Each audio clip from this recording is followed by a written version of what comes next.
Hello friends and welcome back. Let's talk about the concluding part of the poem Elegy Written in a Country Churchyard. The concluding part is its epitaph. It is written as the epitaph. Let us begin. Here rests his head upon the lap of the earth, a youth to fortune and to fame unknown. Fair signs frowned not on his humble birth, and melancholy marked him for a roan. Frowned means disapproved, melancholy means perpetual feeling of sadness. The exact meaning of these 4 lines is, he was unknown to fortune and fame, his head lies here in the lap of earth, knowledge that his fair signs did not disapprove his humble birth, and perpetual feeling of sadness made him her mate. These lines are the lines written on the epitaph. Poet imagines this to be his own epitaph. Earth is personified as a mother and a dead poet as a son resting his head in a lap.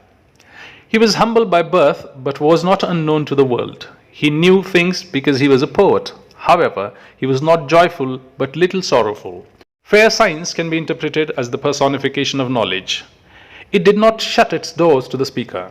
Melancholy is the feeling of sadness. Poets and philosophers generally remain serious. Therefore, the feeling of sadness always remains with them.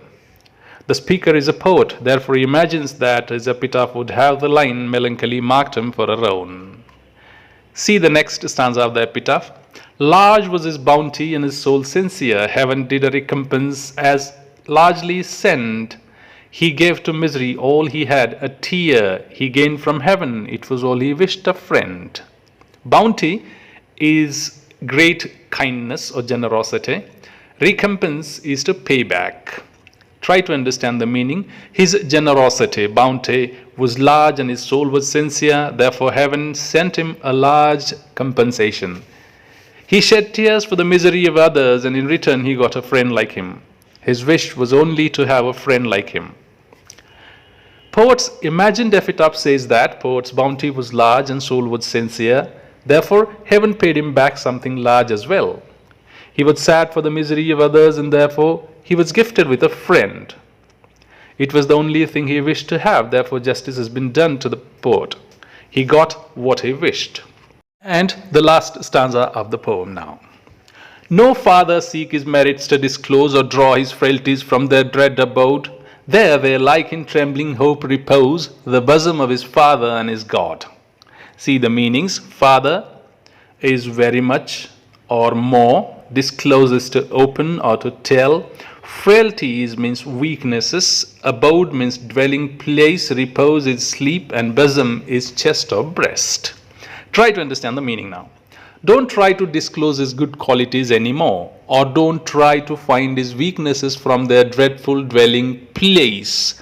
The dreadful dwelling place is bosom of his father and his God. His virtues and vices are in the same condition now. They are sleeping now in the trembling hope in the bosom of his father and his God. The imagined epitaph of poet also asks the reader not to learn about or speak about the good and bad qualities of the dead person from their dreadful dwelling place. This dwelling place is the bosom of God. Read lines 1, 2 and 4 together to understand the meaning properly. Third line is a parenthetical insertion. It is also important but communicates the meaning separately. The dread abode is the bosom of his father and his God. If you want to know more, refer to John 1:18 for better understanding of the idea of bosom of the Father. Now let's try to understand the epitaph with the help of a few comprehension questions. Here comes the first one. What is epitaph?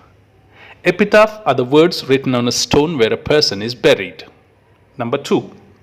How should reader understand epitaph in this poem? Reader should understand that the epitaph is being read by the passerby, that is, by some kindred spirit. Number 3. How does epitaph describe the poet?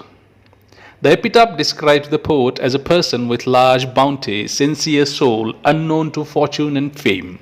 Further, it says that he was a scholar but always remained melancholic. Number 4. What according to the epitaph was poet's wish? Poet's wish was to have a friend like him according to the epitaph. And question number 5. Why should not the reader try to speak of merits or demerits of the poet according to the epitaph? As the person's merits and demerits are in the same condition with God now, the reader should not try to speak of or find them according to the epitaph of the poem. Here, the poem comes to an end. I hope you have understood the poem. Thank you very much for watching.